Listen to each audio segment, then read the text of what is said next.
ఈ youth influence అవ్వటం వల్ల అంటే ఇండివిడ్యువాలిటీ అహం, నేను, నాది అనేది ఇండివిడ్యువాలిటీ అవ్వటం వల్ల ఏమవుతుంది అంటే, ఇంట్లో తల్లిదండ్రులే చెప్తే వినే పరిస్థితుల్లో లేదు ఇప్పుడు ఫ్యామిలీస్. కాబట్టి పిల్లల్ని అప్పట్లో మనకు నేర్పిచ్చారు. మనం ఎలా ఉండేవాళ్ళం అమ్మాయిలు అప్పట్లో.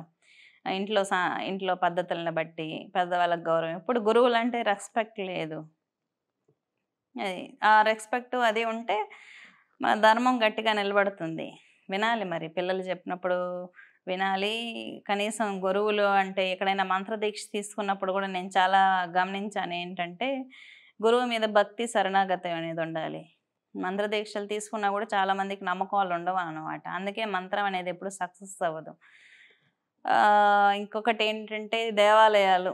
మన దేవాలయాలు చాలా దేవాలయాలు గ్రామాల్లో ఇప్పుడు పెద్ద పెద్ద దేవాలయాల గురించి పట్టించుకుంటున్నారు. పునఃప్రతిష్ఠ చేస్తున్నారు. అంతా ఓకే.